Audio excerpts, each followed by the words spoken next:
We are live. This is it right here. Let's go. So if you are watching the replay and you clicked play, we are like right in your face and we're right here. And Marvette and I are in the car. Wow. Yeah, in the car. In the car. We on location. We are on location. We are parenting 101 right here. We are here with our friends Marcel and Whitney Joseph. They are all the way in Mobile, Alabama. So glad that you guys are here, that you said yes to joining us for Worship Leaders Let's Chat. Marcel, is this your first Worship Leaders Let's Chat? Yes, ma'am. I finally made it, y'all.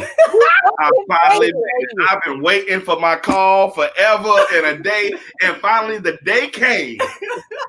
And she called me.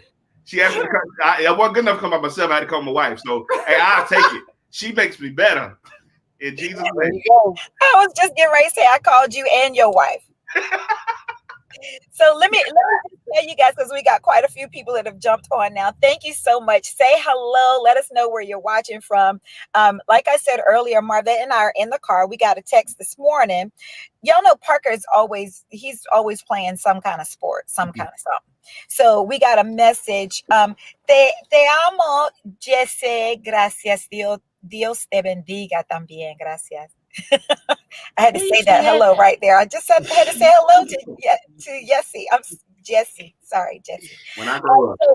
So listen. So Parker he tried out for basketball, and so he is on the basketball team. Well, he's a manager. He's a sub for the basketball team at his school, and they have their first game tonight. But we just found out this morning that they had a game today. So it starts at 7. So we're here in the parking lot, right? Yeah, the parking lot. So we're here in the parking lot. So if you see me not looking, I'm paying attention to my surroundings. Hello. It's 2020 and it's real out here in these streets. Right. There you go. That's what I'm looking at. So if you see me not looking and paying attention, I hear you. I'm just looking at my surroundings. Yes, sir. You, babe. So Marcel and Whitney, would you just greet the people and tell everybody where you guys are serving and what you're doing? Yes. All right. So I'm Marcel. This is my beautiful wife. We are serving here in Mobile, Alabama at Three Circle Church Midtown. We got called here about a year and a half ago to do some awesome work in ministry, and it's been fun. It's been exciting. It's been a huge learning curve, but yes, it has been, just a great time so far. So we're here. Our campus pastor is Micah Gaston. Our lead pastor is Pastor Chris Bell. And what do you do, Marcel? I'm sorry. I'm the worship pastor there at Church Midtown. And the youth pastor. And the youth pastor. Yeah. And I'm the children's director. That is from birth to 4th grade. Yeah. Yes. So awesome. So you guys are both now. Were you always both in ministry, Whitney? Were you serving in full-time ministry as well? Not full-time ministry at our home church, which was New Heights, with Pastor Joe Polk. I was over the children's ministry, but not full-time.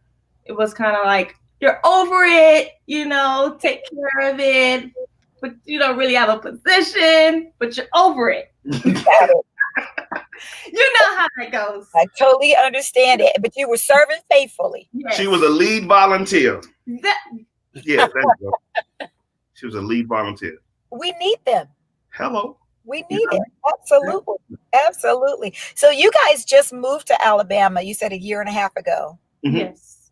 So there was a point in our conversation last week when we talked about when I stepped out from working at Faith World and just what that dynamic was like. And I know I didn't put this question on there for you guys, but what was that like for you all making that decision to make a transition from not just from one church, but a whole different state? Like you left your family. And, what was that like for the both of you? So a long story made short.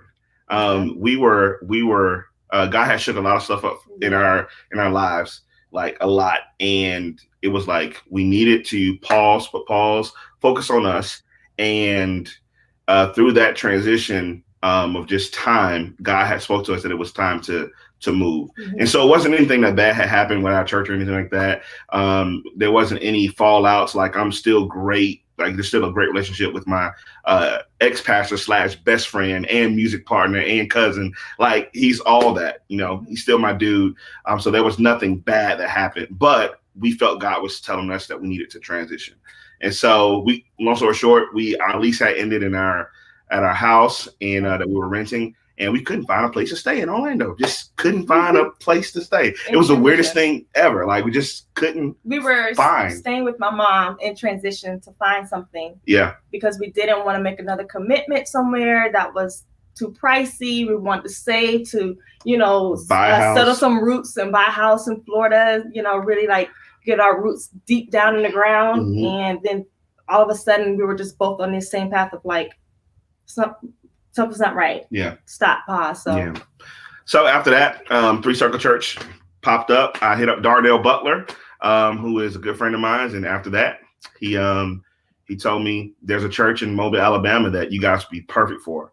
And so I was like, okay. So I sent them my music resume, and like within 2 weeks, they flew us out.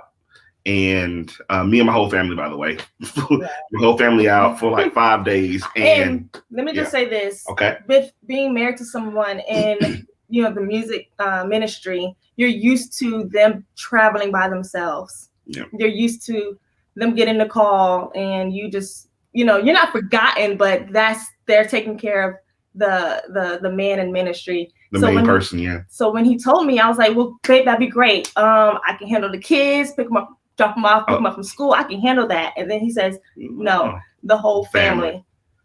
Yeah. Okay, so this is different. So mind you, here's the thing. This was the kicker. So like, I was being vetted for another big church in Orlando. And so I had told God, if you give me this, then this will be my anchor here in Orlando. Yeah. And that took like 5 or 6 months for them to give me a counter offer that was like half of what I asked for, essentially.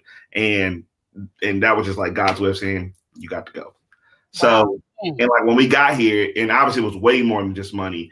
When we got here, like everything lined up. I even threw things at them just to see if I would get any red flags, and nothing. And so God was like, no, you need to move.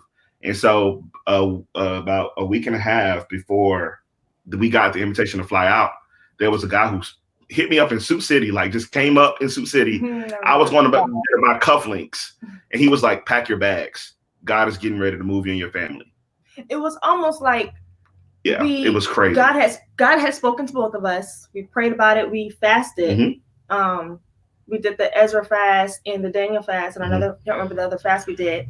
But it was almost like God was preparing us. Like there was no fear. There wasn't like, if we move, what about this? What about that? It was kind of like, it was like God was like, this is what's happening, and I need you to be on board. Yeah. And he got the confirmation. He came in the car. He's like, this man just told me this. I'm like, let's go. Let's do it. That's so awesome. That's so awesome. I know one of the things that Marvette mentioned, and you just said it again, you had that peace. You know, that's definitely so important for you guys to have. And the both of you had peace. And that almost has to be like the balancing or the barometer, if you will, for both couples, for both spouses to have when it comes to making big decisions like that. And that's so great. And God is not the author of confusion, and you've got to make sure that both of you are moving forward in that spirit of peace. That's so beautiful. So how did you guys meet? You want to tell your version of it? Go ahead. He loves to tell the story. So pretty much. Let me tell it. Because he likes to throw stuff in there that's not even true. I'm just saying, point blank, she saw me and then she was like, oh, I want him. And then she just followed me home. See what I'm saying? And then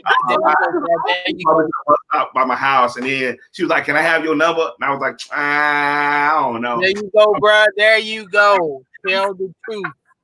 We met in high school. So I was in the 11th grade. You were a senior. And we went to 2 complete different schools. He went to Jones High School. J-High, yes. And I went to Winter Park High School. Cricket.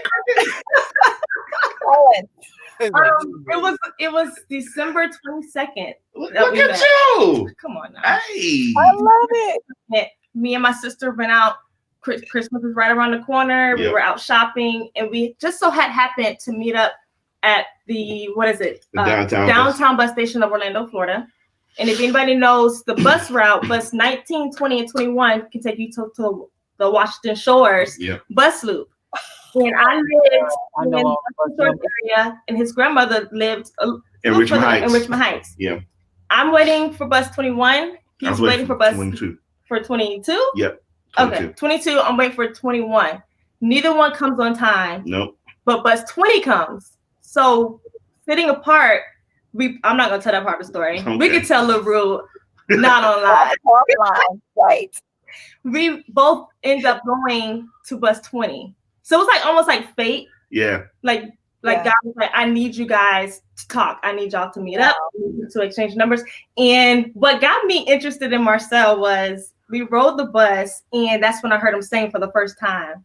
There were other high school young kids on the bus singing, and his friend was with them. He goes, Marcel, you're not gonna sing. You're not gonna let them know you can sing. So now I'm looking like, put me on the spot.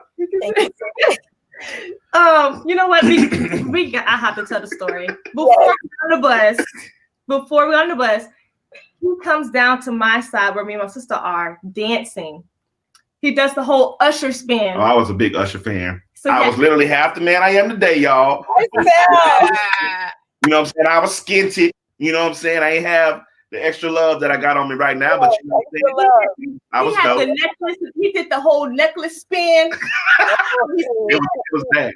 And I was just embarrassed. I was not here for it. I was like, who does he think he is coming over here? So on the bus, now I'm like, he can sing, like he already made me mad. Now he can sing. So he sings a song, and I'm like, wow, like you can really sing. And I remember what I said. I said, don't forget me when you get famous. Yep. Right? Wow. So we pull up to the Washington Shores bus stop, and he gets off with me. So I'm like, oh my God. Like in my mind, I'm like, it's now or never. So he asked me, what do you ask? I said, would it be okay for me to get your phone number? And then she goes, I have a boyfriend. We can be friends. That's all I won't. So he gives me his business card.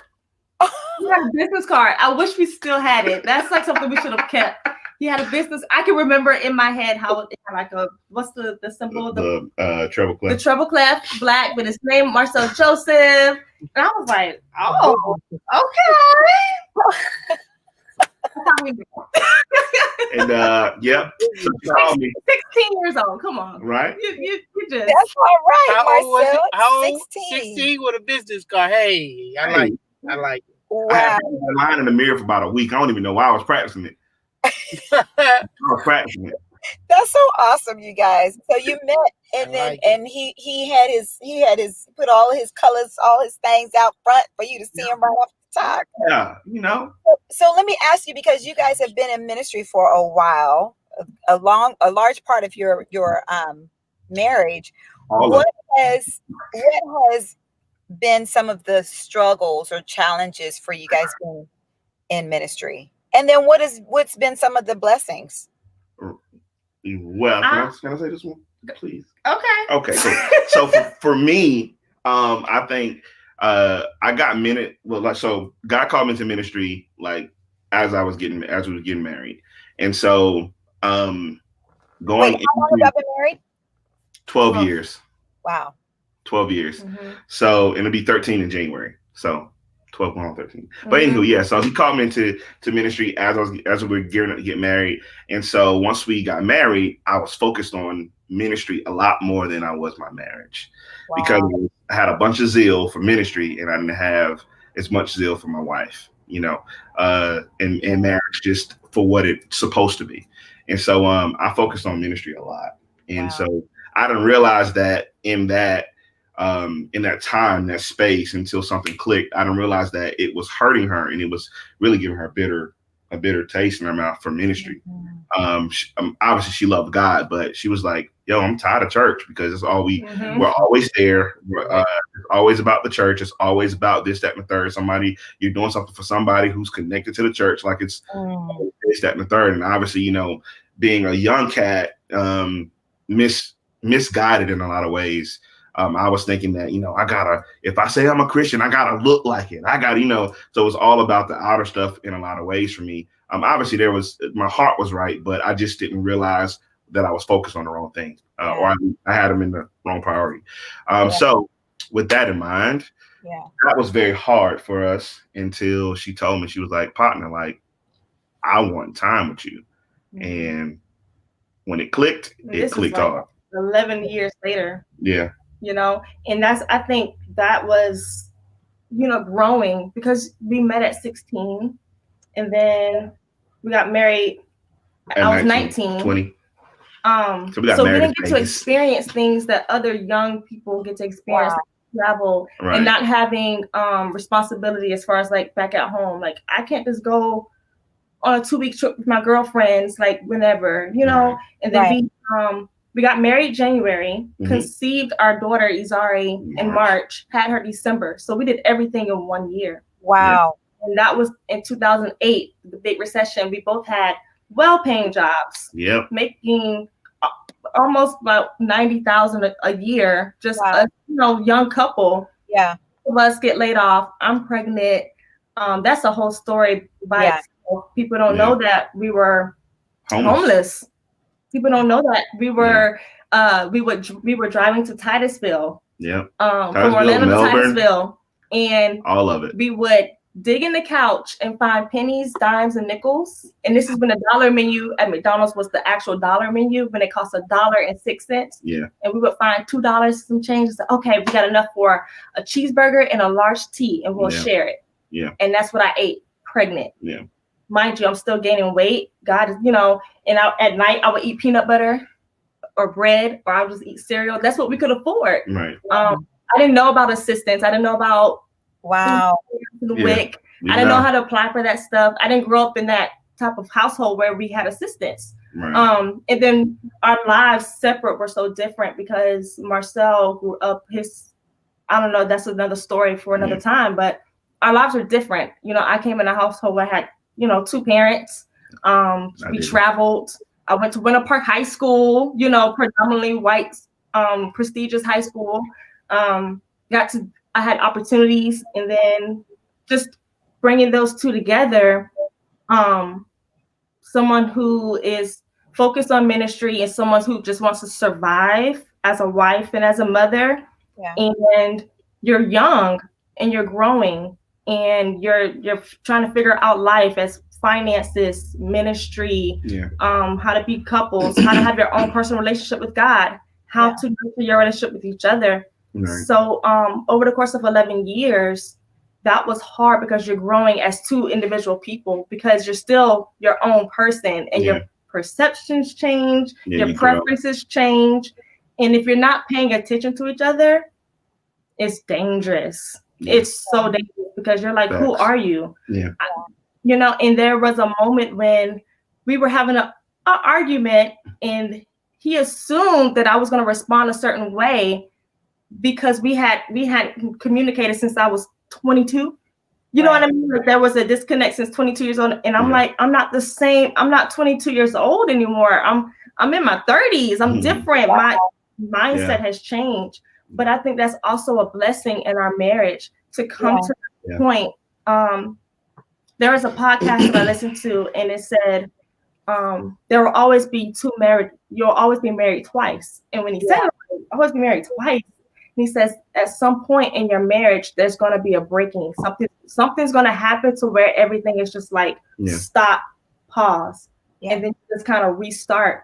And I think that is our blessing in our journey of marriage, that restart for us, because we talk more than ever now. Like we've caught up to who we are. Right. Like, okay, this is who you are. This is who I am. Nice to meet you. Because you when you grow together, you're not connected, or you're not practicing checking in with each other, staying connected. You lose sight of who you are, who they are.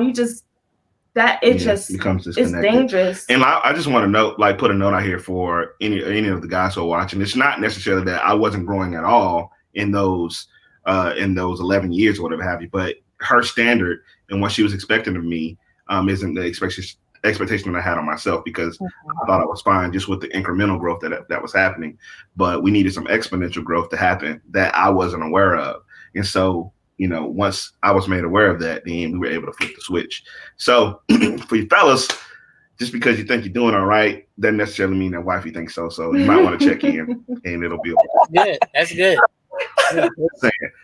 Yeah, I know, because you said about being married twice, and there's like this breaking point, and then it's like things start all over again. Yeah. That is so true. Mm-hmm. I mean, that was definitely our story as well. And I think for us was when I got sick and everything had to like shut down and everybody had to reset. I mean, even myself. But that was definitely right. Mm-hmm. Do you have any questions or anything you want to ask? No. Specifically? You just going along for the ride. Rocking, got my seatbelt on, I'm rocking. You don't have your seatbelt on. You don't know if I got my seatbelt on. You don't know that. Well, Marcel and Whitney, listen, you guys, I feel like y'all need your own ministry channel time. Wow. Because just so much of what you've said already. That's interesting. Yeah. Could be such a blessing to so many families from that are just starting out to, that are going through the hardest time that they ever even imagined, to having to, now y'all see us on this call. but to bringing coming together from two totally different backgrounds. Most people feel like you got to have the same kind of experiences, the same kind of, upbringing to make it work. And that's just not the case. LaRue, I will tell you this, like, I thought I was doing a banging job being a dad. You did. Until she told me that you slacking. It was hard. And I was like, what do you mean? Because for me, it was hard. I was like, you are not a good father. Now, for me, this is real. And it's 100%. Like, I'm totally good with it now because I know we stand now. So I'm good. He's awesome. But check this out. So ain't going nowhere. I didn't have a mom or dad growing up. I had a grandfather who raised me for the first 9 years of my life, and I had grandparents who did their best, what they had. But even with that, there was a lot of misses or whatever have you. Yeah. So I never knew what it was like to have a parent that was engaging with me. I had people around me who supported me, who really, it wasn't their responsibility to take me under their wing and cultivate me the way that they, chose to. But I never had an actual parent to show me that. And so because I was here and I was available to them, I felt like I was doing my job.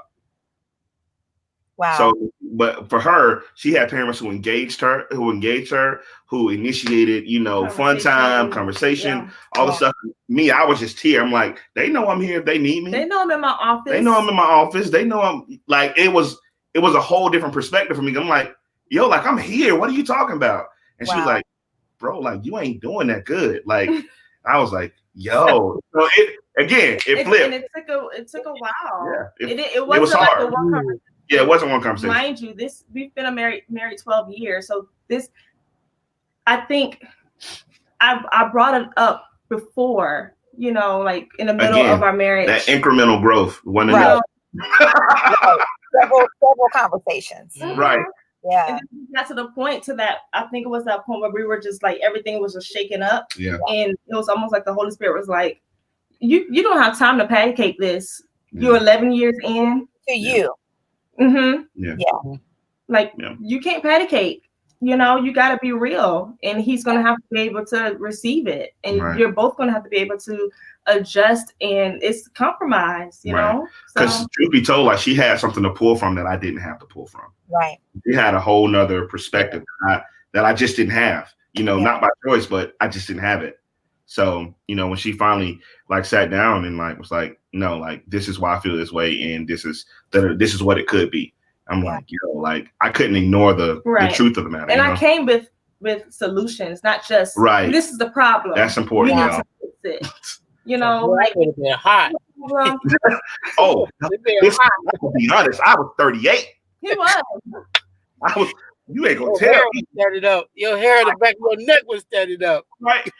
I'm a disciplinarian. I'm consistent with my yeses and my nos. Like, don't you tell me I ain't been I was mad, but then something I was like, yo, like there's so much more I could be doing. And before I could even do that though, I had to go in prayer. Facts. And it was almost like God had kind of like gave me a spanking. He was like, when was the last time you prayed for your husband? And I'm like, we've been married 11 years. I can't even count on my hand. Wow. So, because I can't change him. Yeah. His relationship with God can only change him. Yeah. But it is my job to also cover him in prayer and allow the Holy Spirit to nudge him, like, listen. So you gotta also just go before the Lord as well to just make sure, like, where am I messing up? Yeah. Right. Because it's not just on that person. Like I'm supposed to be praying and seeking you, God, and hearing your voice so that I can recognize what's missing, so I can know what I need to lay hands on and what we need to come together in prayer for. Yeah. So. Yeah. I see you too. What up, Darnell? Oh yeah, Darnell. Pastor Gabe is on here. Gabe Lewis as well. Pastor Darnell. Let's get that right. That's Pastor Darnell. Yes, sir. Pastor Darnell. Yeah. Yes, he was recently ordained. Oh my God. He upgraded. Yep. Yeah. And it's so silly. But Whitney, you're right. Sometimes we can come before God with a grocery list of things that we want him to change about our spouse. Mm-hmm. And we have to get to that space where we're like, God, just help me to be what you need me to be, so you can work on him. And so I'm not a distraction. Right. Yeah. Before we go, because y'all know we got to get inside for the game. I'm sorry, we done hauled up all the time. Oh no, y'all good. Hey, but I didn't get that. I didn't get that kind of spanking with her when it was time for us to change. I didn't get that. I got something totally different. I got she prayed and she said, Lord, don't kill me, but make something happen for him to change. And that's when she got sick. Wow. Said, don't kill me, but change something so he'll know that basically, I want to still serious. live. Right. Whatever you need to do. I'm glad here's my life. And just so that's a sacrifice. When you get that kind of you did what? Oh, I had to straighten up. Yeah. I had to. You put your life on the line. Yeah. Wow. Say, do whatever you want to do to me, but make sure I don't die. And I mean, it just. That's powerful. That was very bad. I couldn't say nothing. Yeah. I couldn't say nothing. He reminds you, hey, you do love your wife, because you're comfortable. Yeah. You take things for granted, and he has to come in and remind you, like, you said, forever. Let me say this. No, but y'all make it look so easy doing what y'all do. It's like it's like, why would I want to mess that up? It's God's grace, man. Make it look so easy. I think it's easy for us to be dismissive because of how easy that women just make being a wife and a mother seem. Mm-hmm. But when you realize that just because y'all make it look easy, it isn't. You know what I mean? Yeah. And so we can lend a hand here, there. Like, when I say lend a hand, not like we're helping you, but like doing our part. You know what I mean? Like, I think because I take such like, it's so important that I have my prayer time, that I have my prayer space. And I don't know, you can tell me if I'm wrong, but I feel like he helps me protect that time. That's so good. He recognizes how important it is. We talked last week, we don't do a lot of praying together, and a lot of we don't. But I'm just thinking of what you. Same here. Yeah. But you do, but how important it is. Yeah, because she always used to think I didn't know God, or she always asked me every day, did you pray today? And I tell her every day, I talk to God all day, every day. And she'll still ask me, "Did you pray today?" What did he say? Yeah. I used to frustrate her asking me that. What did he say? Right. What did he say? Down. How you sound? How did he Come on, sound? you. Was it a still small voice? Or was it a 5? Let me see your notes. Yeah, it was like I'm not that dude like that to be. I'm still a baby in the situation, Yeah. but I have my moments. I talk to the Lord. Yeah. I can get revelation and all that stuff. Now, But it was more like I need to see it, and I'm like, I can't. told him I was being judgmental, and it was wrong. It was wrong. But at the same time, you recognize that what I was trying to say was that you recognize like my time of getting up in the morning and spending that time like is really, really vital for our family. Mm-hmm. Right? Mm-hmm. Yeah. yes, it really is. So do you guys have any like parting like words of encouragement to couples? I know I was saying before that you guys have such a great story, and I didn't know all of your story, but man, great. Many points that you could. There's more. Oh, I'm sure. Because how do you 12 years into 30 minutes? You can't do that. But yeah. I would say just to everybody, listen and talk.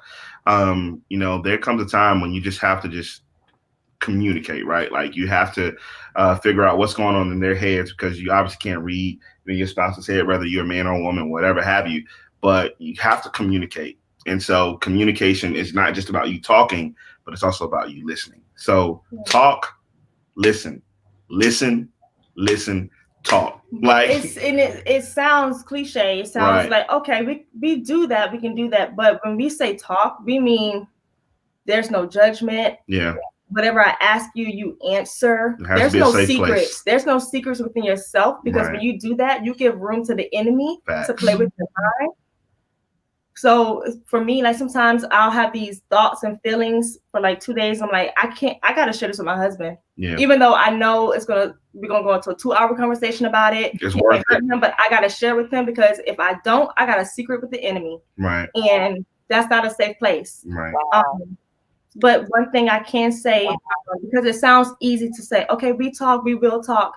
Mm-hmm. Set it on the calendar. Yeah. 6 months out or a year out. A reminder, hey, when's the last time you check-ins? Mm-hmm. When's the last time you talked? When's the last time you prayed? Yeah. When's the last time because sometimes, especially when you're in ministry, you get so caught up in the busyness of work. You're just working. You're just, okay, well, I know Friday night was our date night.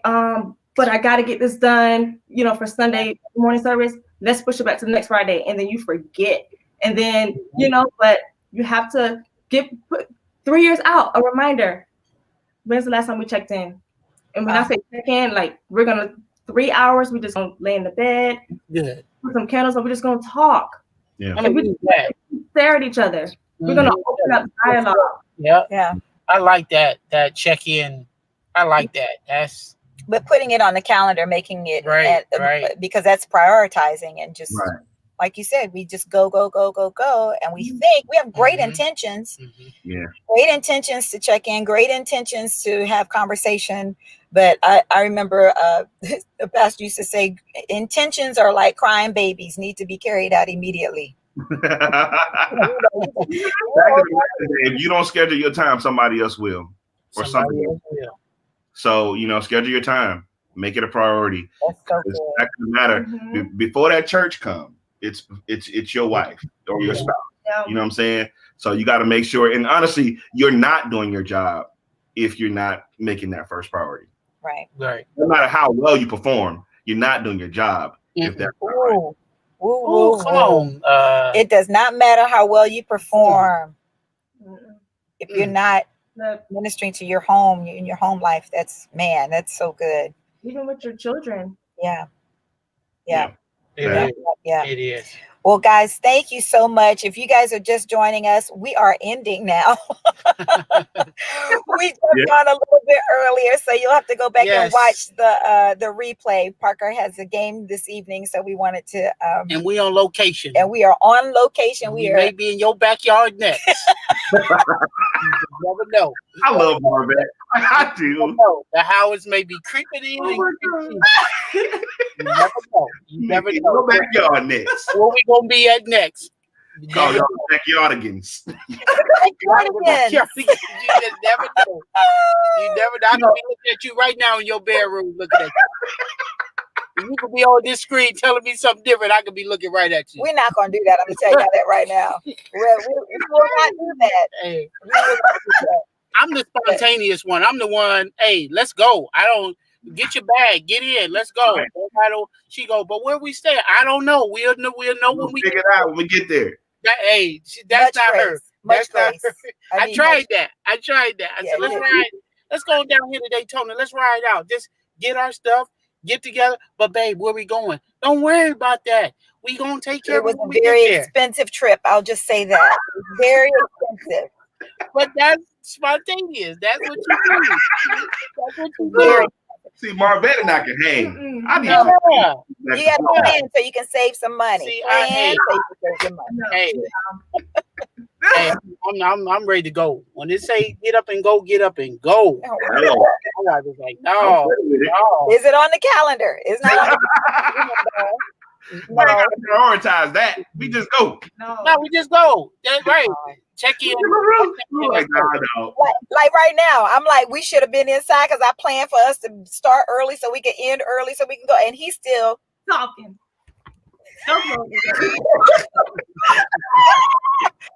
Marriage and ministry, right? That's what we talking about. Marriage and ministry. But I'm not on here like she is.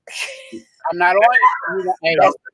I'm not. Hey, when you find out you good in the camera, oh shoot, Doc, I want to be on this thing every day now. Hey, put me in the book. Put me on it. Turn the camera on.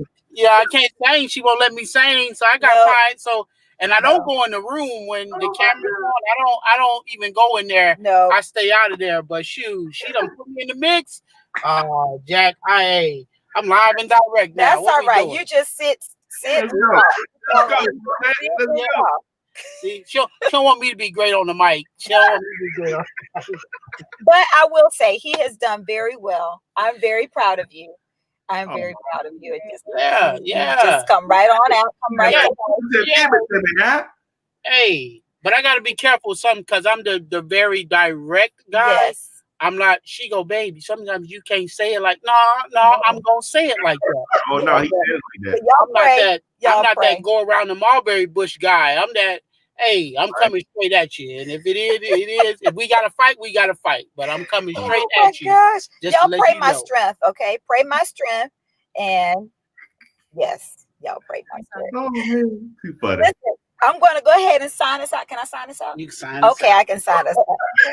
Sign us out. Y'all, thank you so much for joining us tonight. Yes. Marriage and Ministry Worship Leaders Let's Chat. We have had a great time with my friend Marcel and his beautiful wife, Whitney. Thank you. So thankful for you guys. Catch us next week. We might even be at McDonald's next week or Popeyes or somewhere. You just never know. Hello. Somewhere. I hope we're back at our house. We'll see where we are. But we love you guys. Thank you so much for watching. We'll see you guys soon. Marcel, congratulations to y'all too for your anniversary. That's big. Thank you. This is our anniversary week. 14 years. I had to think about it. 14 years. Did you say 14 or 14 years? 14 years, Lord. Hello. 14 years. Wow. Hey, man. That's what I'm talking about. So That's y'all beautiful. know about that reset. We do. Oh, yeah. It was around that 5-6 year mark. So if anybody you're newlywed and y'all in that 5-6 year spot, just hold on. I'm about to go make a t-shirt. # check in. Come on now. Come on, do it. Hey, there you go. # Yeah. And people gonna be looking at it. Oh my gosh. That's my new shirt. # check in. Yes. This is my third closing. My third closing. We get ready to go. We love you guys. Thanks for watching. We'll see y'all next week. Bye. Bye.